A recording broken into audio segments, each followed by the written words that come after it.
পর্যন্ত দিদি আছেন। আমরা ইলেকশনের মুভমেন্টে ডোর টু ডোর গেছি। এদের ব্যর্থতা।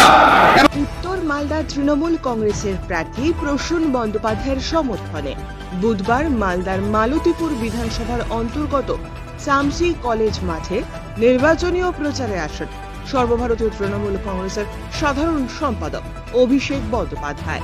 দুপুর 2টো নাগাদ হেলিকপ্টার থেকে নেমে সভায় যোগদান করেন। তীব্র গরমে অভিষেক বন্দ্যোপাধ্যায়ের জনসভায় জনজোয়ার ছিল চোখে পড়ার মতো। প্রতি মাসের শুরুতে আপনি লক্ষ্মীর ভান্ডার পাবেন, কোনো চিন্তা করবেন না, এটা আমাদের গ্যারান্টি। আপনি খালি দেখুন যে আপনার অধিকারের স্বার্থে কে লড়ছে।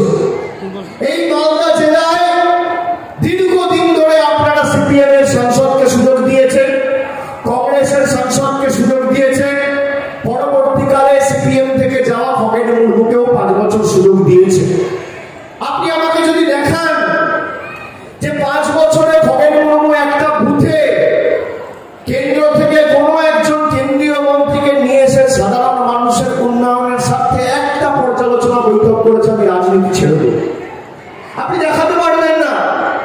আমরা দুয়ারে সরকার করেছি, প্রতি 2 মাস অন্তর অন্তর কথা দিয়ে কথা রেখেছি।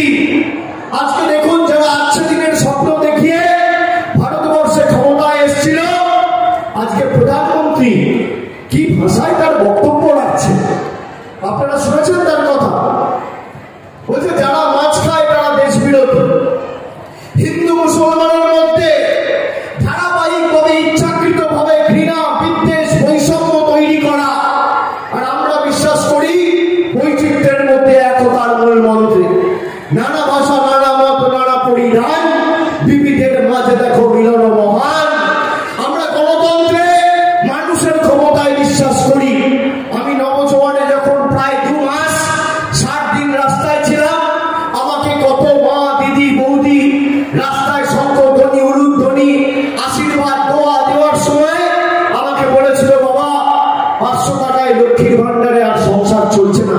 জিনিসপত্রের দাম, চাল, ডাল, গম, আটা, তেল, জিনিসপত্রের শাকসবজির দাম এত বেড়ে গেছে যে প্রতি মাসে 500 টাকায় আর লক্ষ্মীর ভান্ডারে বাড়ি চলছে না। বাবা দিদিকে বলুন একটু বাড়াবে।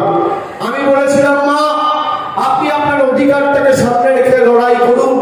আমার যতটুকু সামর্থ্য, এখতিয়ার, ক্ষমতা রয়েছে, আপনি যাতে আগামী দিন লক্ষ্মীর ভান্ডার পান এবং লক্ষ্মীর ভান্ডার বাড়ে তার ব্যবস্থা আমি করুন। আপনারা বলুন, মে মাসে কথা দিয়েছিলাম, আজকে এপ্রিল মাসের 1 তারিখে যারা মাসে 500 টাকার বছরে 6000 টাকা লক্ষ্মীর ভান্ডার পেতেন, তারা 1 এপ্রিল থেকে এখন মাসে আর 500 নয়, মাসে 1000 আর বছরে 12,000 টাকা পাচ্ছে। তপশিলি জাতি, উপজাতি তালিকাভুক্ত মায়েরা বছরে 12,000 পেতেন, মাসে 1000 পেতেন, তারা এখন বছরে 14,400 টাকা আর মাসে 1200 টাকা পাচ্ছে। আমাদের সরকার দিয়েছে। আমরা কথা দিয়ে কথা রেখেছি। এই মালদা জেলাতে আমাদের সরকার ক্ষমতা আসার পর আমি আপনাকে তথ্য দিচ্ছি, এই যে গরিব মানুষের 100 দিনের টাকা বন্ধ করে রেখেছিল, আমরা যেই 100 দিনের টাকা আন্দোলনকে সামনে রেখে লড়াই করেছিলাম, আমরা বলেছিলাম আপনার টাকা হয় দিল্লি থেকে আমরা আদায় করে নিয়ে আসবো, আর না হলে আমরা বিকল্প অর্থের ব্যবস্থা করব। আমরা দিল্লিতে গেছিলাম মানুষের হয়ে, তাদের অধিকারের স্বার্থে লড়াই করতে। আমাদের মহিলা সাংসদ, বিধায়কদের চুলের মুঠি ধরে টেনে হিচড়ে দিল্লির কৃষি ভবন